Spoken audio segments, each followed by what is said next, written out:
Hello friends, আমি দেবজ্যোতি। তো আমার ভিডিও যারা দেখেন তারা তো জানেনই যে বাংলা মুভি রিভিউ কমিউনিটিতে যেগুলো নিয়ে কথা হয় না, যেগুলো নিয়ে ভিডিও হয় না, সেগুলো নিয়েই আমি ভিডিও করি। এটাই আমার মেন কন্টেন্ট।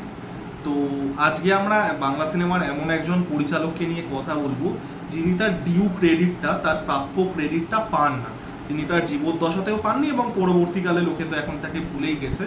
আমি অঞ্জন চৌধুরীর কথা বলছি, কারণ আমার মনে হয় অঞ্জন চৌধুরীর সিনেমা ভীষণভাবেই আন্ডার রেটেড এবং তার সিনেমাকে নিয়ে একটা ট্রোলিংয়ের যে টেন্ডেন্সি আছে এবং হিল্লির যে করার একটা টেন্ডেন্সি আছে, আমি সেটা নিয়েও অ্যাড্রেস করব।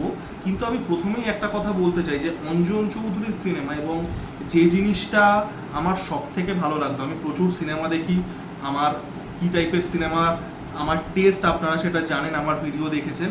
আমার অঞ্জন চৌধুরীর সিনেমা যে কারণে ভালো লাগতো ওটা হচ্ছে ডাল ভাত খাওয়া, খেটে খাওয়া বাঙালির সিনেমা।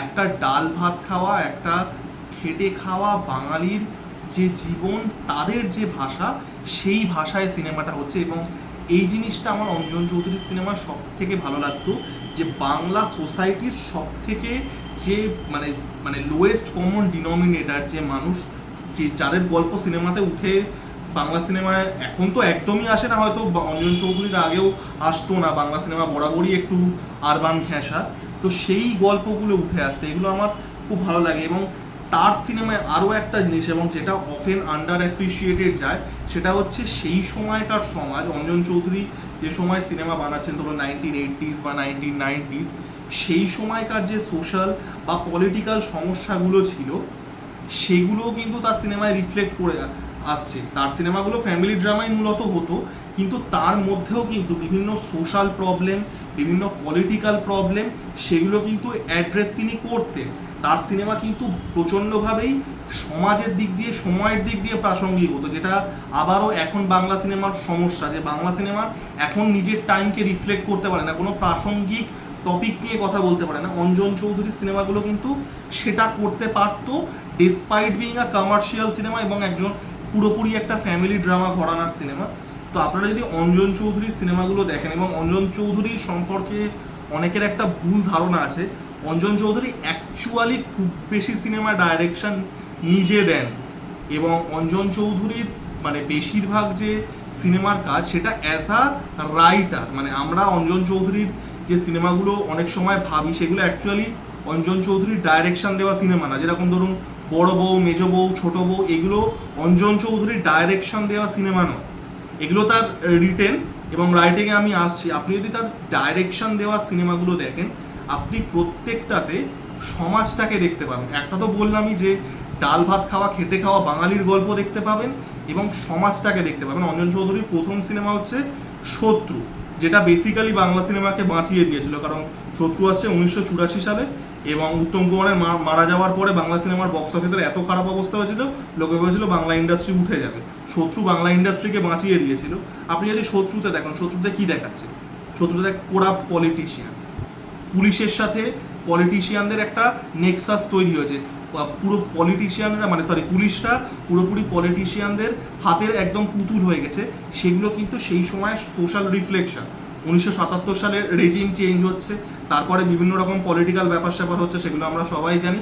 সেটা কিন্তু উঠে আসছে। একটা একটা কমার্শিয়াল সিনেমা, শত্রু কিন্তু আর্ট ফিল্ম নয়, একটা ক্রাইম অ্যাকশন ফিল্ম। সেখানেও কিন্তু সেই সময়কার যে সোশ্যাল ইম্প্যাক্ট, এবং এটাও কিন্তু আপনি যদি মানে বাচ্চার ক্যারেক্টারটা দেখেন, এটাও কিন্তু মানে সমাজের প্রান্তিক শ্রেণীর মানুষের হয়ে কথা বলছে। এবং এই জিনিসটা আপনারা অঞ্জন চৌধুরীর লেখা সিনেমাতে এবং তার ডাইরেকশন দেওয়া সিনেমাতে দেখতে পাবেন। অঞ্জন চৌধুরীর সিনেমাগুলো ফ্যামিলি ড্রামা হতো অবশ্যই, কিন্তু সেগুলোতে কি উঠে আসছে? এই যে শ্বশুর বাড়িতে মেয়েরা বিভিন্ন রকম অত্যাচারের শিকার হয়, সেটা সেই সময় সোসাইটিতে হতো, হয়তো এখনো হয়, পার্সেন্টেজটা কমে গেছে থ্যাঙ্কফুলি, বাট এখনো কিন্তু এগুলো হয় যে শ্বশুর বাড়িতে মেয়েদেরকে বিভিন্ন রকম অত্যাচার করা হয় যৌতুকের জন্য। এই যে ধরুন যৌতুক প্রথা বা এই কন্যা পণ, এগুলোর এগেনস্টে দেখবেন অঞ্জন চৌধুরীর সিনেমায় কমেন্ট্রি আছে, সেগুলো কিন্তু সেই সময় হতো, এখনো হয়তো হয়। আবারও যেটা বলছি, আপনি ইন্দ্রজিৎ সিনেমাতে দেখবেন যে যেখানে দেখানো হচ্ছে কি, যে পলিটিশিয়ানরা পুরোপুরি, পুলিশ যেটা আছে, পুলিশদেরকে পুরোপুরি নিজেদের হাতের পুতুল বানিয়ে নিয়েছে। পুলিশরা পুরোপুরি পলিটিশিয়ানদের মানে কি বলবো, তাদের হাতের মুঠোয় চলে গেছে। এবং এটা মানে এটা একজন মানুষ প্রতিবাদ করছেন বিএচ সিনেমার। আবারও সেই সময়কার পলিটিক্যাল রিফ্লেকশন। আপনি মুখ্যমন্ত্রী সিনেমাটা দেখুন, এই যে আমরা দেবের প্রধান সিনেমাটাকে একটা এত প্রশংসা করছি, এবং দেবের প্রধান সিনেমা খুবই ভালো, আমারও খুবই ভালো লেগেছে। দেবের প্রধান বেসিক্যালি মুখ্যমন্ত্রীর একটা লুজ রিমেক। মুখ্যমন্ত্রীর গল্পটা যদি আমরা বর্তমান পলিটিক্যাল কনটেক্সটে বলি, সেটা মানে সেটাই প্রধান হবে। মুখ্যমন্ত্রীটা সেই পলিটিক্যাল কনটেক্সটে বলা, কিন্তু গল্পটা কিন্তু একই। সেখানেও কিন্তু এই যে পলিটিক্যাল ক্রাইম, এই যে মানুষকে শিক্ষাকে কিভাবে চেপে দেওয়া হচ্ছে, এগুলো উঠে আসছে।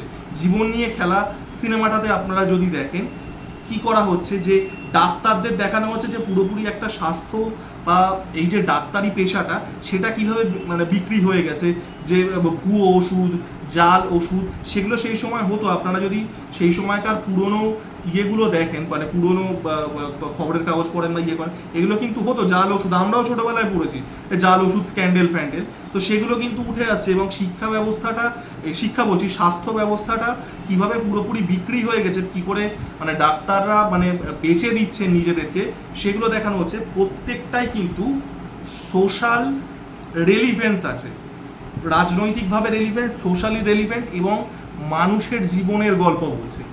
এবং অঞ্জন চৌধুরীর সিনেমার একটা মারাত্মক ক্রিটিসিজম হয়, সেটা হচ্ছে তার সিনেমাগুলো ভীষণ মোটা দাগের ছোট, ভীষণই মোটা দাগের, মানে ভীষণ মেলোড্রামেটিক, ইমোশনালগুলো খুব মোটা দাগের।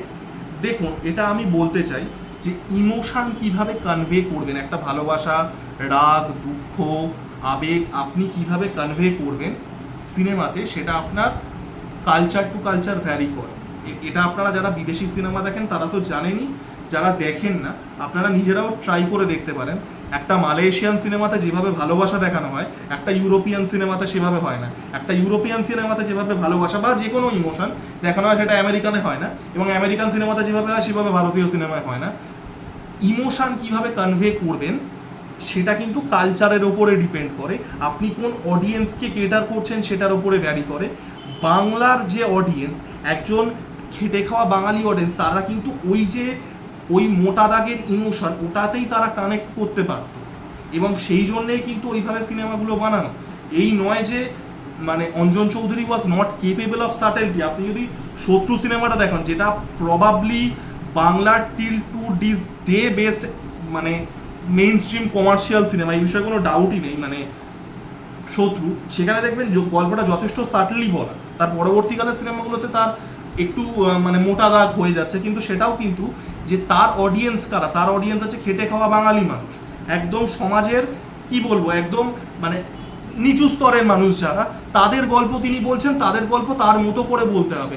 আমি এই ইয়ার্কি মেরে বলি না যে বাংলা সিনেমায় বুকোস্কির কবিতা চলে যাচ্ছে, এইনের কবিতা লোকে শূন্যের দিকে তাকিয়ে বলছে, এগুলো মানুষ রিলেট করতে পারবে না। এখন তো এই জন্য লোকে বাংলা সিনেমা দেখে না, এটা কিন্তু ব্যাপার। এবং অঞ্জন চৌধুরীর সিনেমাতে এই জিনিসটা আমার সব থেকে ভালো লাগতো, যে এটা খেটে খাওয়া বাঙালিদের গল্প। এবং অঞ্জন চৌধুরীর কথা বললে, অঞ্জন চৌধুরীর যে উত্তরসূরি, এবং একসময় তার মানে সাথে কাজও করেছিলেন প্রচুর, হরনাথ চক্রবর্তীর কথা বলতেই হয়। এই হরনাথ চক্রবর্তী এবং অঞ্জন চৌধুরী, এরাই বাংলা সিনেমার লাস্ট মেইন স্ট্রিম এরকম ভয়েস, যারা বাংলার গল্প সাকসেসফুলি বলতে পেরেছিলেন। বাংলার মানুষের গল্প, বাংলার জীবনের গল্প, বাংলার সমাজে কি হচ্ছে, বাংলার পলিটিক্সে কি হচ্ছে, সেগুলো তাদের সিনেমায় উঠে আসতো। কারণ 90s পরে একটা তো ফেজ এসেছিল যেখানে বাংলাদেশি সিনেমা রিমেক হচ্ছিল, ওই বেদের মেয়ে, জ্যোৎস্না ফুসনার পর থেকে, এবং তারপরে তো 2001-এ ওই সাথী আসার পর থেকে তো সাউথের রিমেক শুরু হয়, যেটা ওই 2017-18 অবধি চলে। তো বাংলা সিনেমার লাস্ট মেইন স্ট্রিম ভয়েস, যারা বাংলা কমার্শিয়াল সিনেমা বানাতে পারতেন আক্ষরিক অর্থে, এখান থেকে ওখান থেকে টুকে না, তারা ছিলেন অঞ্জন চৌধুরী এবং অঞ্জন চৌধুরীর উত্তরসূরি হরনাথ চক্রবর্তী। কিছুটা স্বপন সাহা, বাট স্বপন সাহার পরের দিকে সিনেমাগুলো রিমেক কাইন্ড অফ ছিল। তো এই জিনিসটা আপনারা অঞ্জন চৌধুরীর সিনেমাতে দেখতে পারেন, যে একটা কমার্শিয়াল অ্যাপ্রোচে সিনেমা বলা হচ্ছে, এবং সেই সিনেমার মধ্যে কিন্তু সমাজ চলে আসছে, পলিটিক্স চলে আসছে, মানুষের জীবন চলে আসছে, একটা মানুষ জীবনে কি কি ফেস করছে সেগুলো চলে আসছে, এক সমাজে একটা নারী মানে মেয়েদের যে সুরক্ষা, সেগুলোকে হাইলাইট করা হচ্ছে। আপনারা যদি দেবতা সিনেমাটা দেখেন, Victor Banerjee, by the way Victor Banerjee দুটো সিনেমা, আক্রোশ আর দেবতা, এগুলোর রাইটার ছিলেন অঞ্জন চৌধুরী, ডাইরেক্টর অন্য একজন ছিলেন, most probably Sujit Guha, but যাই হোক, সেখানেও আপনারা দেখবেন যে সোশ্যাল ইনজাস্টিসের থিম উঠে আসছে, যে সমাজে এমন একজন মানুষ যে সোশ্যাল ইনজাস্টিস ফেস করেছে এবং সে তাই জন্যে ক্রিমিনাল হয়ে যাচ্ছে।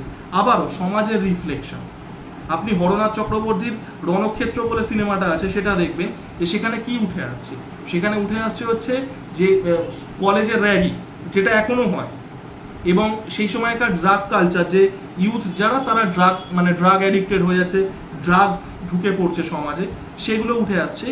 সোশ্যাল রিফ্লেকশন, আপনি যদি মানুষের গল্প না বলেন, আপনি যদি সেই সময়কার সেন্সে গল্প না বলেন, তাহলে লোকে কোনো দিন রিলেট করবে না। আপনি আমি 2-3 দিন আগেই একটা ভিডিও বানিয়েছিলাম না, যে the toxic Bengali intellectual culture, সেখানে আমি বলেছিলাম এই যে বাঙালি পরিচালকদের একটা কন্ডেসেন্ডিং লুক মাসেরদের প্রতি, এবং একটা মায়োপিক ভিউ সোসাইটিতে কি হচ্ছে, সমাজে কি হচ্ছে, একটা সাধারণ মানুষ সে তার জীবনে কি সমস্যা, সেগুলো যদি আপনি কোনো দিন না দেখাতে পারেন, আপনার সিনেমা কোনো দিন চলবে না। এই যে বাংলা সিনেমায় এখন মরা কান্না ওঠে যে বাংলা কমার্শিয়াল সিনেমা চলছে না, বাংলা সিনেমা কেউ দেখছে না, কেন দেখবে? আপনি সোসাইটির গল্প বলতে পারছেন, আপনি সাধারণ মানুষ তাদের জীবনে যে সমস্যা, খেটে খাওয়া মানুষদের তাদের লাইফটা তুলে ধরতে পারছেন, তাদের সমস্যাগুলো তুলে ধরতে পারছেন, তাদের ল্যাঙ্গুয়েজে বলছেন।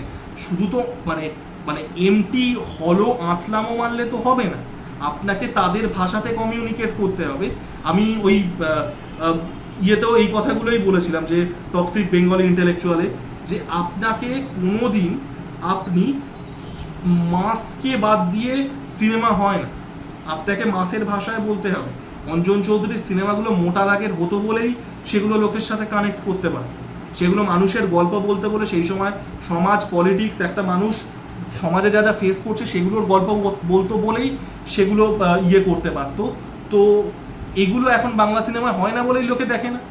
তুমি তোমার জীবনের গল্প, তোমার যা সমস্যা, তোমার সোসাইটি, তুমি যদি সেগুলো না দেখাতে পারো, লোকের কেন দেখতে যাবে ভাই?